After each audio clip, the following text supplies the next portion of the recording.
Hi everyone, Robert Lefebvre here, BungieBones.com. In order to install a BungieBones web directory on your own website, you need a template, a web page, an empty web page to install the BungieBones directory on. That way it looks like all the other pages on your website, and to the end user they don't know that it's anybody else other than you. Now, to do that, we have to get into a little bit of code. It's nothing serious. All you're doing is removing code, and you're removing the middle part of the page here. See where the picture is and some of the text, and I'll scroll down in a second. We're going to want to leave your web page header intact, your sidebar, and if you have one on your right side, we want to leave that right side menu, unless you can do without it. Now that might get a little more complicated, so if you have a page without one, you might want to choose that. And I want to talk about what to look for in choosing a page as a candidate to make a template from. So we're also going to leave a footer, the footer from your page.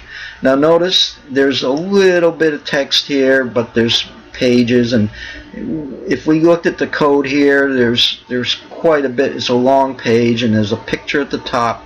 So there's just a few things that could confuse someone that's not used to HTML code.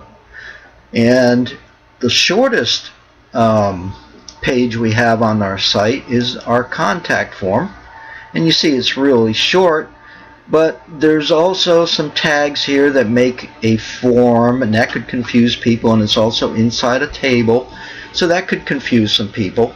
So instead, what I'm going to do is I'm going to do one that's kind of in the middle of the road. I'm going to use our About page, and it starts off with a big paragraph of text, and it ends with text. This whole section here is text. And that's going to be easy to find when we open it up and get to the code. So how do we get to the actual code that produces all this page? Well, you simply right click with your mouse. Now it brings up all these options, and the one that we're looking for is the one that has the word source in it. And in my case it says view page source. Now that varies a little bit between operating systems and between browsers. The keyword is source, and we're going to be looking at what's called the source code of the page. Okay, so here we go, and we have all the tags, the programming tags that are put in that recreate that page. Now let me assure you, okay, that nothing can happen to your website, because this is all in a browser right now. It cannot be edited. It can't be changed. It can't change your web page. Just think, if everybody could just open up your website with their browser and make some changes, your site would be changing every 5 minutes, right? So this is very safe, and you don't have to worry about anything happening to your code. But what we need to do to edit it and to make it into a template, we need to copy this. So I'm going to click here and just put my mouse on the cursor on there. And I'm going to hold the control key on the keyboard down. The control is CTRL, and I'm going to press the letter A. Notice it highlights the whole page. It highlights all the code that we need. Now with my finger still on the control, I'm going to press the C button, and now nothing happened. That's alright. It did copy it to the clipboard. I'll demonstrate that in a little bit. Now I want to open up an editor, a text editor. I'm using Notepad. I'm in Windows, and any text editor will work. Now, a word of caution about using a word processor: they could, if you're not careful, change your code on you. So just keep that in mind. Now notice here, now right here, you can see that's the end of the paragraph that I was talking about.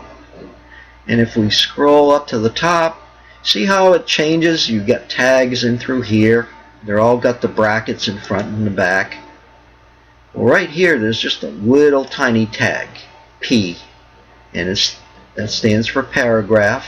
And it could have some other things inside the P tag too. Okay, so this tag in the front of all your text would vary. The key thing is getting this, the wording. Get the text that you want, and you want to take the tag that's just in front of it.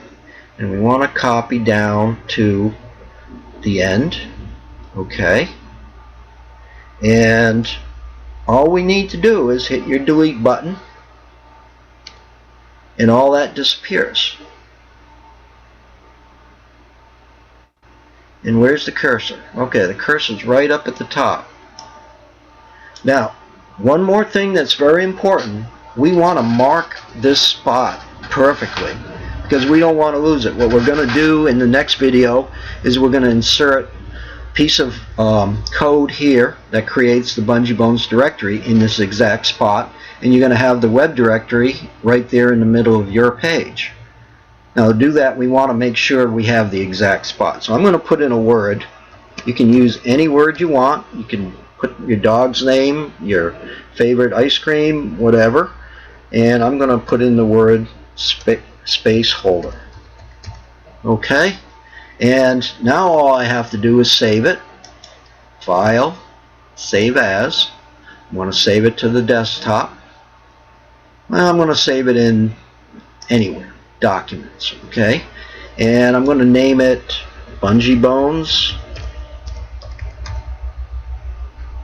template. Now you gotta give it a .html extension so that we're gonna open it with a browser, and that's gonna make the browser realize we want it to look like a web page, and it's gonna display it that way. And because we got two different options here, we can save it as two different types. We want to select all files. If we put it as all text, it's gonna change the extension from .html to .text, and that'll mess up the browser. So save it as all files, give it a file name you like, make sure it ends with .html, remember where you saved it to, click save. Now I'm going to go to Documents, and there we go, Bungee Bones template, Firefox HTML document, click on it. And there we go. There's my template complete. There's the word space holder. So all I have to do now is insert the Bungee Bones web directory code in that place and another one.